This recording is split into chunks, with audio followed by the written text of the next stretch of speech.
I was 14 years old and I went to juvenile detention for, I think it was breaking into a car. My head was really confused. I knew from that day on my life would never be the same. Keenan Mundine spent 15 years in and out of jail. I lost my parents before I was in year 3. I was separated from my 2 older siblings, moved from my community. I was in pain for a long time. And it turned into anger, and then coming in contact to the system made that anger just turn numb. In Australia, we lock up kids as young as 10. That's our minimum age of criminal responsibility. The average age around the rest of the world is 14. The latest neuroscience shows that the human brain is not fully developed until the age of 25. We are criminalising children for behaviours which are in the normal range for their age.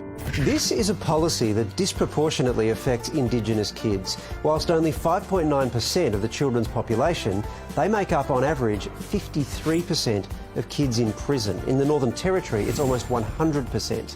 On average, they're 21 times more likely to be put behind bars than non-Indigenous kids. Around 55% are in there for theft or property damage.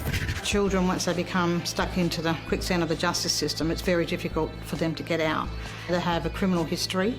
It impacts on their education, being able to get employment in the future. But there are solutions. Raising the age of criminal responsibility, we believe that that will create a better opportunity and a better future for our young Australians. Diverting funds from the criminal justice system into early intervention, prevention and diversion programs will have a huge impact on the Aboriginal community because we are a resilient people.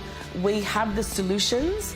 We just need the resources. Keenan and his wife Carly run Deadly Connections, the only Aboriginal-led community-based child protection justice organisation in New South Wales. We're funded to provide a Saturday afternoon street-based youth program created in direct response to the over-policing of Aboriginal young people in the Glebe, Redfern and Waterloo areas of Sydney. This year, the Law Enforcement Conduct Commission found New South Wales Police were engaging in unreasonable surveillance of children, of which 72% were Indigenous. Yes, I'm scared of the police. I don't feel like I'm treated fairly. If we're just sitting down and there's other people around us, they only target us. I'm black and I just think like my skin colour is like a weapon to them.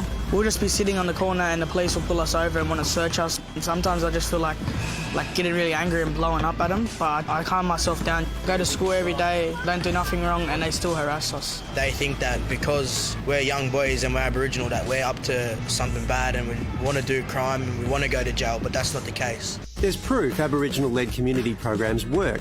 In Bourke, after they implemented the Marinuka Justice Reinvestment Project, they saw a 31% increase in Year 12 student retention rates and a 38% reduction in charges across the top 5 juvenile offence categories in just 1 year. This program was led by the Bourke Tribal Council, which represented 27 different tribal groups living in Bourke. Our roots are in our communities. We are committed to the challenges that our communities face because we also experience the same challenges.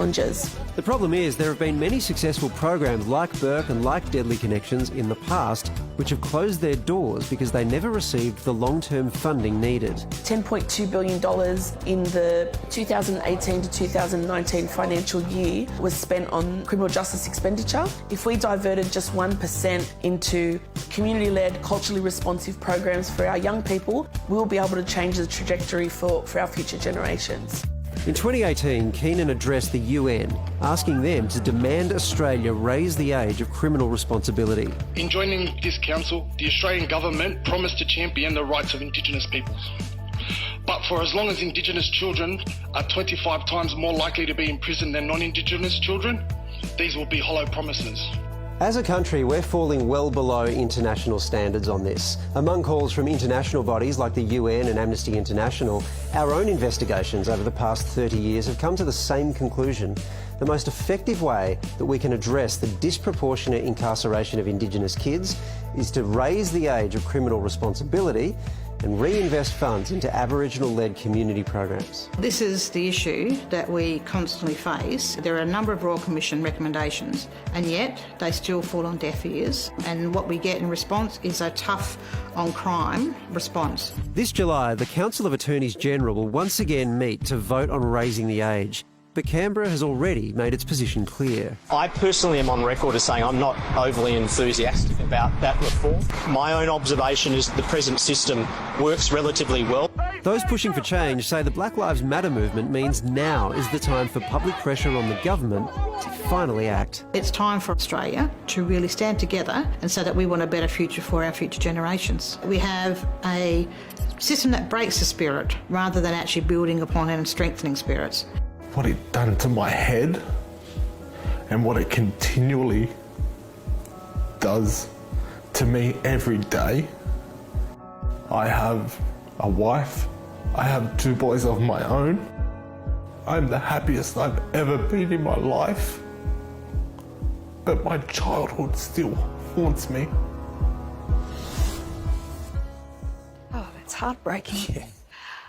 Christian Porter's comment there saying that the current system works well is extraordinary, but the success of those programs just speaks volumes. And how on earth did we ever become a country where we think throwing kids in jail at the age of 10 is an answer? Something clearly has to change. Yeah. Well, if you'd like to get involved in the campaign to raise the age or donate to Deadly Connections, you can head to our website for all the links.